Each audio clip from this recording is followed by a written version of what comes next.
Tinitigan ko, nilapitan ko, hanggang sa may diwata na pagdilat ko. Nalasing, kagabi, ang galing, katabi, kanabi, napating.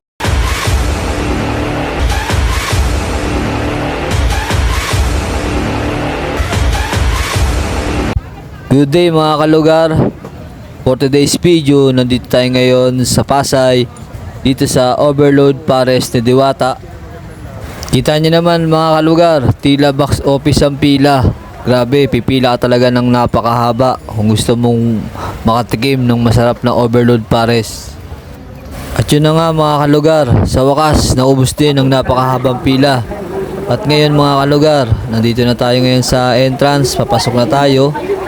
At dito mga kalugar ay dediretso na tayo mga kalugar dito sa kuwanan ng stub. Mga kalugar, kailangan makabili ka ng stub, magbabayad ka ng 100 at bibigyan ka nito mga kalugar isang stub. At susunod niya mga kalugar ay pipila ka na dito mga kalugar para kumuha ng pagkain mga kalugar. At ito medyo mahaba pa rin ang pila kasi kailangan mong pumila bago ka makakuha ng pagkain mga kalugar. Konting tiis lang mga kalugar. Sabi nga nila, pag meron kang tiyaga, meron kang pares mga kalugar. Kaya kailangan mong pumila. Yun na nga mga kalugar, nakita na natin si Diwata. Grabe no, tinan mo, dami-dami nagpa-picture sa kanya. Mapapasana all ka na lang talaga kalugar. Ang dami nagpa-picture oh, instant celebrity. Grabe no. Baka si Diwata yan ha.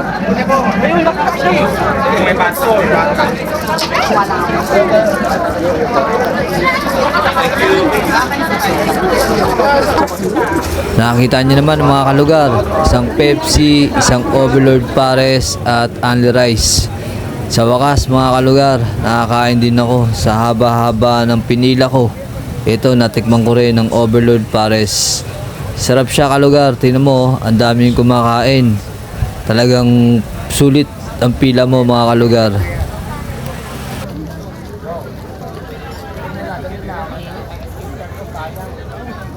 Nagsasabi na madumi daw yung tinda. Alam mo, hindi madumi ang pagkain ko. Alam, nakikita ng tao kung anong madumi, maugali nyo. Ayun ang marumi, linisin nyo yan. Diba? Nakikita ng tao paano namin prepare yung pagkain namin. Restricted po ang concept ko. Hindi po marumi, malinis. Kaya nagsasabing marumi, ang marumi ikaw. Yung ugali mo, kailangan mong linisin. Yung pagkatao mong marumi. Yun lang. Basic, diba? Basher yan eh.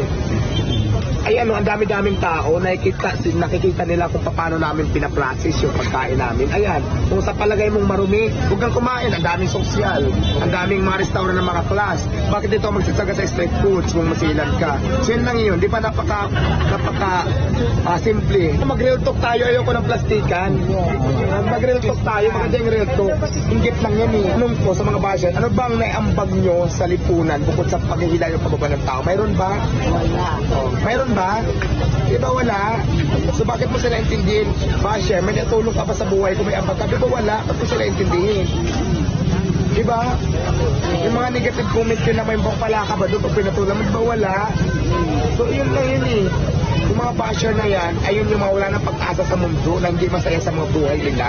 So yun ang masasabi ko na lang ng basher.